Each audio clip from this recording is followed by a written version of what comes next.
Ladies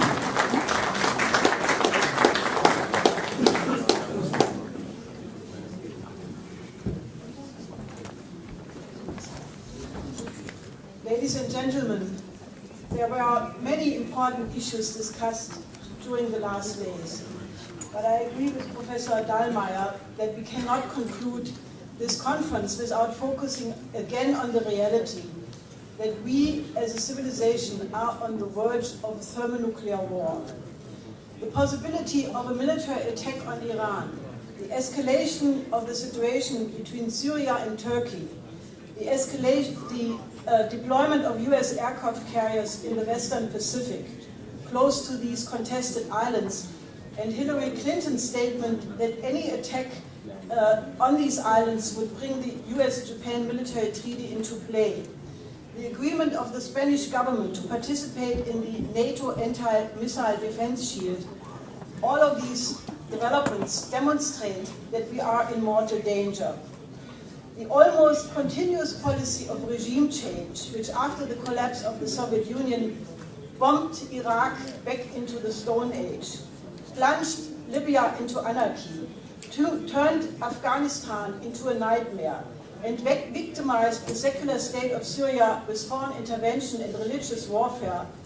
In the case of military operations against Iran, this could lead to an uncontrollable worldwide wildfire. The Near and Middle East has become the new Balkans, in which existing alliances, like before World War I, led to conflagration. The unthinkable could occur that mutual assured destruction no longer functions as a deterrent, but becomes the consequence of a war in which thermonuclear weapons are deployed, leading to the extinction of the human race. Not in some possible time, but within the next weeks. The dynamic which is driving the war danger is accentuated by the accelerating collapse of the transatlantic financial system.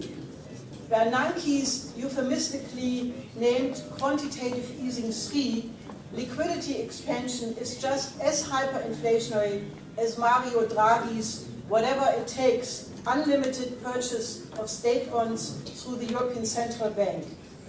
Hyperinflationary money printing in connection with brutal austerity in the tradition of Reichschancellor Brüning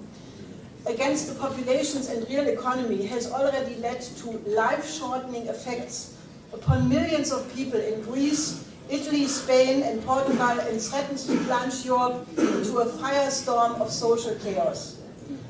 Humanity is in the process of crashing against a brick wall. The question which we urgently must answer is whether the human species, confronted with its own self-destruction, is intelligent enough to change the course in time from the present ruinous paradigm of attempting the consolidation of a world empire in the famed legitimization for resolution of geopolitical conflicts by means of war, and replacing it with another which is viable for humanity. To solve this problem, we have to address an epistemological problem. We must repudiate the relicts of the method of thinking that are anchored in the oligarchical system,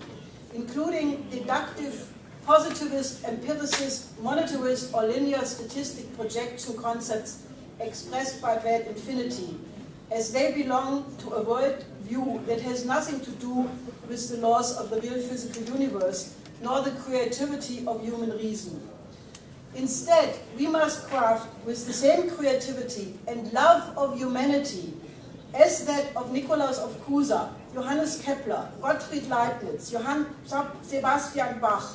Ludwig van Beethoven, Friedrich Schiller, Vladimir Vernadsky, or Albert Einstein, to name just a few,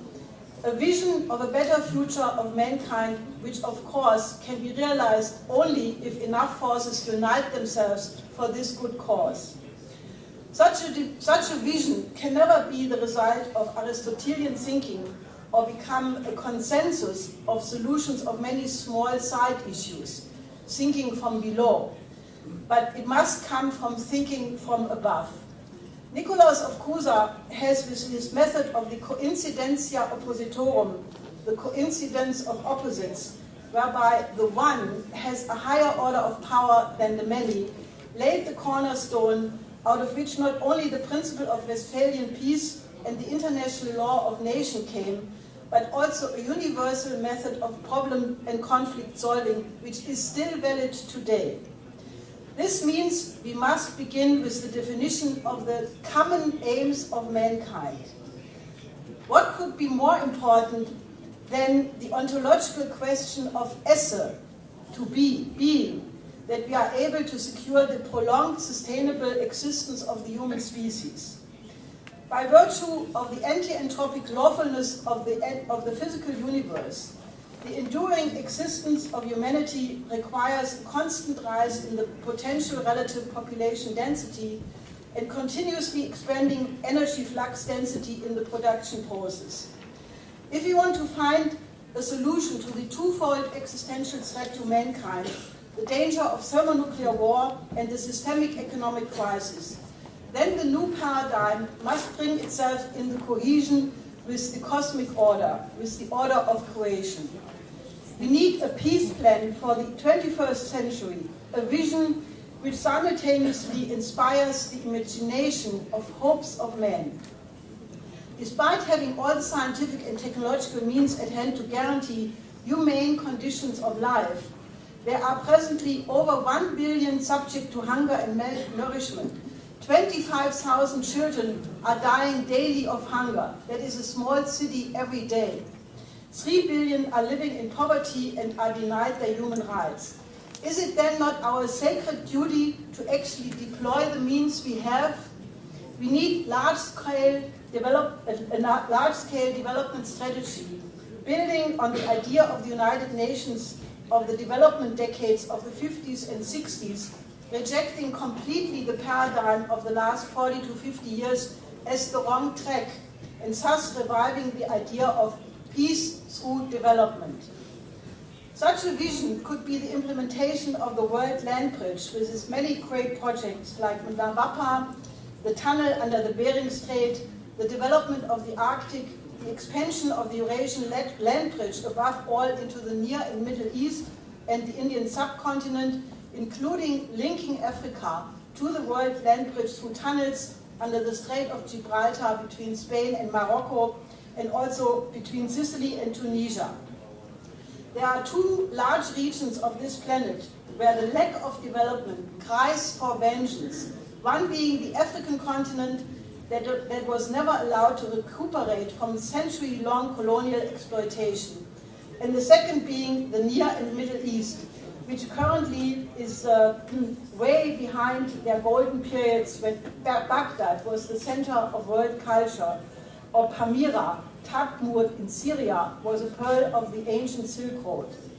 We must put on the agenda a discussion, a vision for the economic and cultural renaissance for these regions, representing an element of reason on a higher level than the local ethnic and historical conflicts. Were the representatives of a group of large nations to bring such a message to the world community, showing them, in fact, that there is a real alternative that would make possible the survival of all people on this planet, then the element of hope could be brought into the debate, which is presently completely lacking. The same kind of thinking, using the standpoint of the coincidentia oppositorum, thinking from above, as applied to overcoming the underdevelopment on Earth with the World Land Bridge, we also need for the defense from the dangers to us are all on the planet coming from space. Russia, with its project for the strategic defense of the Earth, SDE, has made a proposal for the cooperation of Russia and the USA and potentially more countries for a joint missile defense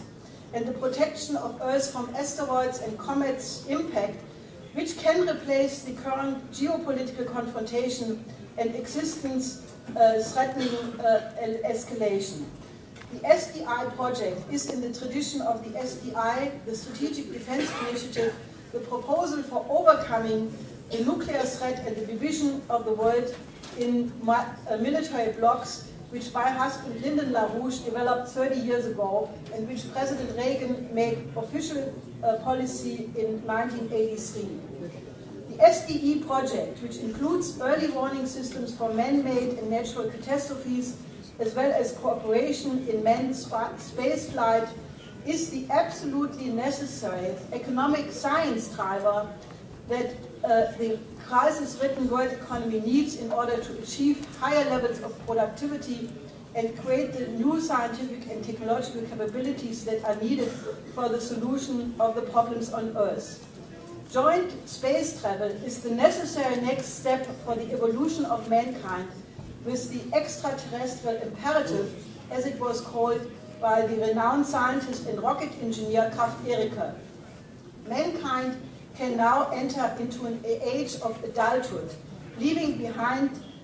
itself like the childhood diseases, the solving of conflicts through war. If we promptly succeed in unifying ourselves around the vision of achieving the common aims of mankind, and consciously present this perspective as a war avoidance strategy, then it can inspire the imagination of the younger generation, which is now threatened worldwide by mass unemployment and desperate hopelessness. If the young people develop the same passion and elevated concepts as the pioneers of space travel once had, who now are encouraged with the instruments which the Mars rover Curiosity is deploying, and which has shifted the sense experience of man, admittedly with a 14-minute delay, the world has entered a new phase space. If young people develop that passion, then we have won. In the next phase of mankind, men will think like scientists and composers of great works of classical art. We either act now, at this moment of existential danger, on the common aims of mankind, or we will not exist.